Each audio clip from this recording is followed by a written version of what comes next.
Hello, everybody. This is my second attempt at doing this because my phone's acting weird. I changed my name for personal reasons.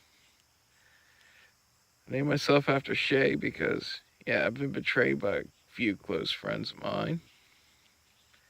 And,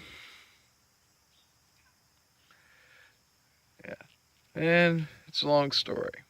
But, anyways, yeah, I figured I'd make a statement like I'm not messing around with people who stab me in the back anymore.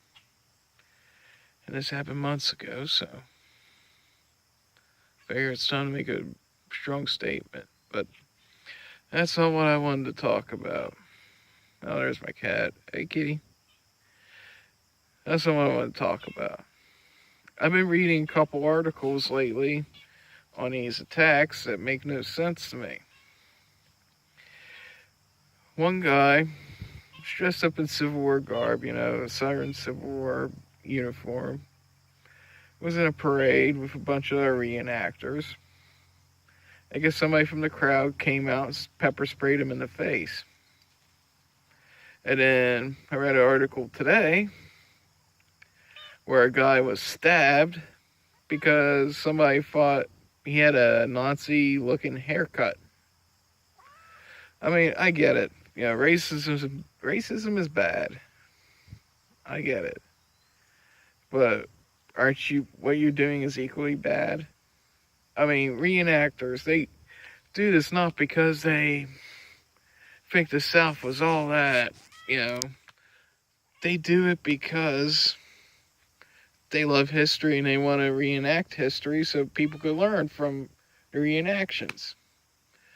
It doesn't mean they are pro-South, doesn't mean they're pro-slavery, doesn't mean they're racist. I mean, they're just there to entertain, to show you what it was like to see one of these Civil War battles, and to pepper spray somebody in the face who's, quite frankly, doing a service to the community by actually teaching history is wrong. I mean, and then the guy got shot in the guy gets stabbed for having a wrong haircut. I mean, granted, those haircuts are awful, but you don't stab somebody you don't stab people over bad haircuts. I mean, we're taking things a little too far here. The only way to stop racism and this type of bigotry is through love, showing love for one another. Don't go the same route these KKK members and Nazis go. Because, quite frankly, it's getting to the point where the protest is not about as bad as the people that are protesting and their hate. I mean, if you really want to make a difference out there, take a page of Martin Luther King Jr.'s playbook. Win them over with love. Instead of going out there with baseball bats, shields, and masks, go out there and say, we're here because we love you and we want you to change, repent from this, pull away from this. It's not going to do any service to your cause if you're going to go attack random people because they're dressed the way you don't want them to dress, or have a weird haircut that you don't like, that you think is Nazi. I mean, seriously, people, we need to come together and defeat racism. And that's not going to happen with these Antifa people controlling the discussion on this. I mean, I agree.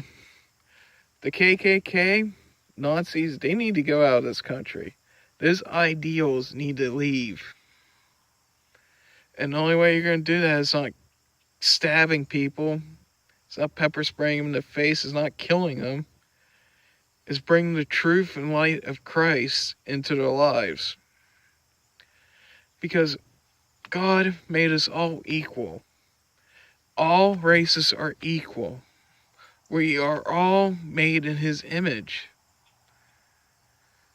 Doesn't matter if you're man, woman, black, white, Native American, white. Oh, I already said that, sorry. Jew, Muslim. Don't matter. We're all the same and equal in God. That means we're equal in bad deeds if we do bad deeds. Quite frankly, don't follow his teachings, that. But if, it's simple to me. It's really simple. You want to change the world? Go out there and change it with love. Christ himself came here as a man. He knew he was going to get betrayed. He knew he was going to die a violent death. But did he grab his sword and go, let's go after these Romans and these Pharisees and kill every last one of them? No, he brought the message of love and hope to them until they killed him. And when he came back to life, he kept preaching the same message. It wasn't violence he was preaching, it was love. And I'm sorry, but I can't join a movement that's going to be a stoker of hate, bigotry. And that includes KKK, Nazis, and that includes Antifa, who have been hateful ever since they began. You don't change the world by being violent. You change it by being big-hearted, loving, caring, kind. Because almost everybody changed the world in this day and era for thousands of years. The ones that did it right were through love. In fact, it was Christianity that took down the Roman Empire. How did they do it? Instead of not attacking the Romans out front, not waging war fair against them, they worked on the inside. They kept bringing people into the fold and saying, come here, I got a better message for you. And eventually, it became mainstream and accepted with the Roman Empire, legions and stuff. And eventually, we outlasted the Roman Empire. And it was outlasted many, many evils. And sometimes from our own group. People that claim to be Christian. You don't win through hate. You don't fight hate with hate. And if anybody reading this has seen this message, why did I say reading? It's been a rough day, but anybody seen this message? If you're going to take anything out of this video, take that out of it. Hate doesn't do anything towards hate but breed more hate. Alright, I gotta go. Pray for me because I got another little dilemma I gotta think about to help a friend out, but I won't go into details because that's personal, but any prayers you can send my way would be helpful. God bless you all, and I hope you guys are having a nice Sunday afternoon.